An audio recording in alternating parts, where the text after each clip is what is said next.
All right, welcome back.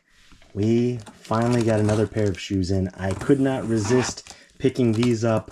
Haven't been buying many shoes. I'm trying to offload them, but these I could not resist getting. Ever since I saw these on the 2015 pair on someone, I really wanted them. Thank God Jordan Brand and Nike decided to retro them. You already know what they are. I got these from Solefly. Shout out Solefly. They had free shipping, so that's who I went with. Also, I'm using a new camera, new GoPro, so let me know in the comments if the video quality and the audio is okay, but new setup. Sorry, you can kind of see the tripod. Working with new technology here, new setup. It's not perfect. It's a really tight box. Whoa, pause. And so, yeah, I tried to get these on when they dropped on the sneakers app because you get, free shipping and free returns. But it just, I don't know, if my credit card wasn't working, everyone was trying to get them. Went back to sleep, woke up an hour later, did a search on Google, and Solefly had these. I think one other retailer at the time, but Solefly had free shipping. So I went with them, and they gave me a free sticker. Sweet. And they just got in. You already know what these are. The Air Jordan 1 Retro Low OG in varsity red, black, and summit white, a.k.a. the Chicago 1 Lows. First time they've been retroed since 2015. This colorway, as most of you know, was not part of the original 1985 run of Jordan 1s. They actually only think had 2 Jordan 1 Lows back in the day. Just the all-white, the neutral gray or natural gray pair that they've now retroed a couple times, and then the metallic blue Air Jordan 1 Lows. Those are the only 2, other than maybe some samples, those are the only 2 officially released. So this is not an OG colorway, but this is a sweet colorway, as everyone likes. Jordan Brand box. Now, like I said, at the time it was kind of hard to get them on sneakers and other retailers, but now if you go on, there's a lot. Just do a search. There's a lot available for retail. Use my ShopLooks app, ShopLooks link in the description.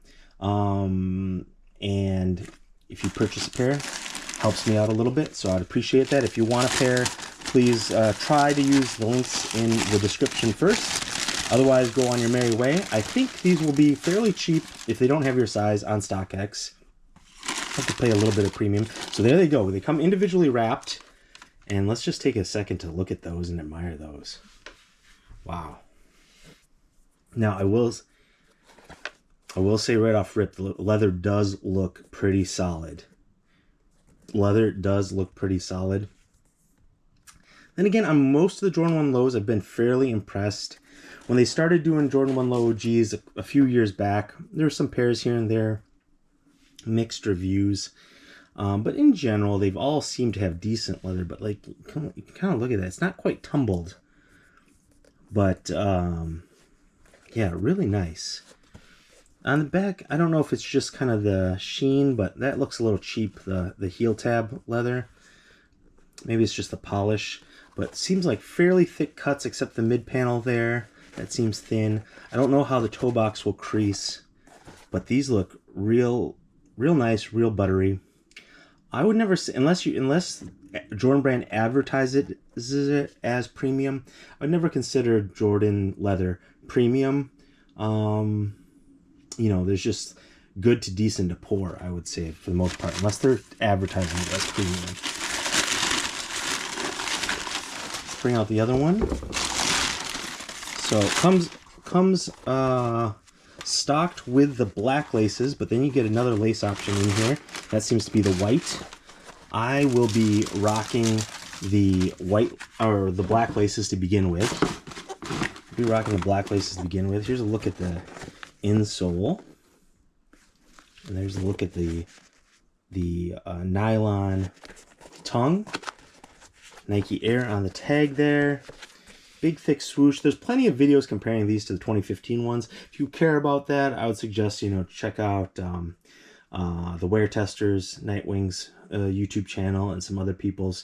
I don't really care too much because, like, what am I going to do? Go get the 2015 pair instead? I never owned the 2015 pair. Don't really personally, I don't care too much as long as these like look good, feel good, and that so far they're passing the eyeball test. Got the great traction on the bottom, the classic traction, red sole. And I think they did away with a sale. No aging here, just that Summit White, which is kind of nice. I think most people are kind of sick of the faux age look. I never got too up in arms about that. I thought it was cool when it was introduced, and maybe they played it out a little bit too long, but I never got too upset about that. But I do appreciate that these are all crispy white.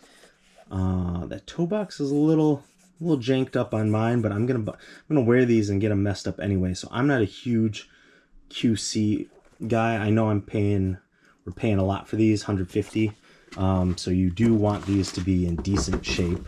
I just, I don't know what else to expect. Am I going to really return those and get another pair? It has to be pretty bad for me to want to do that.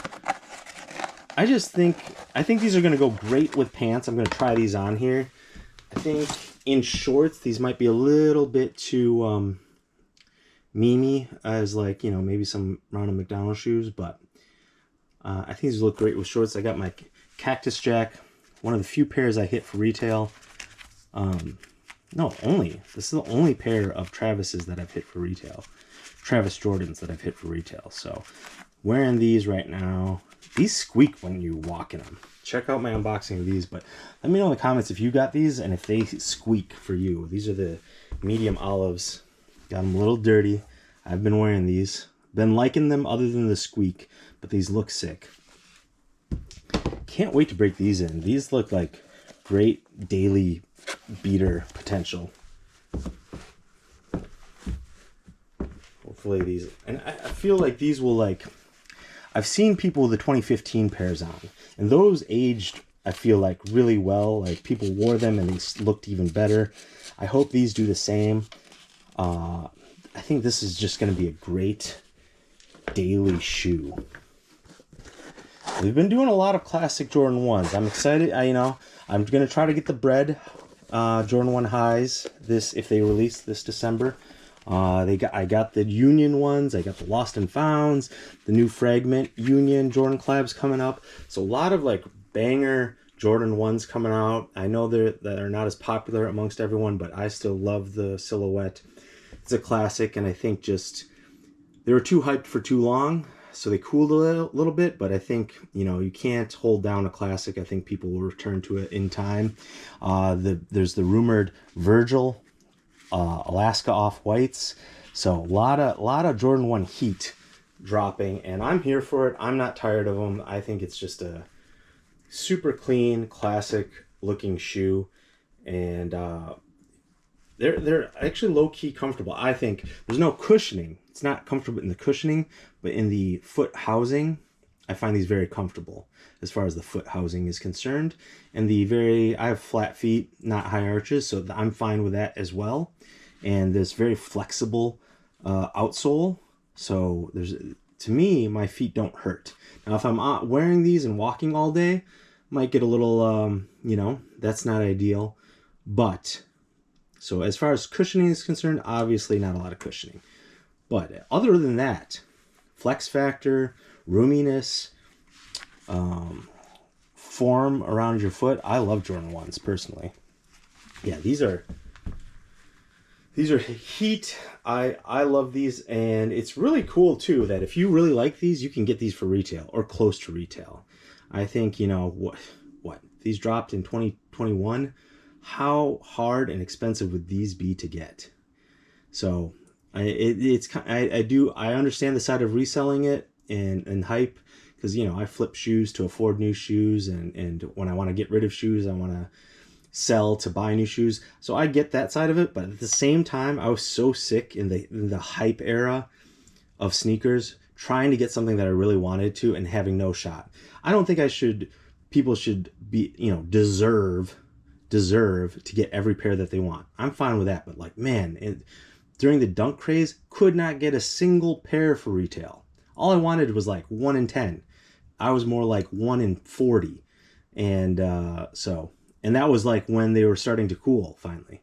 So I'm really stoked that despite the sneaker economy going down, that is a bummer to some degree, Silver lining, when I really want a pair of shoe like these, had trouble getting them on sneakers, was still able to get them on another retailer.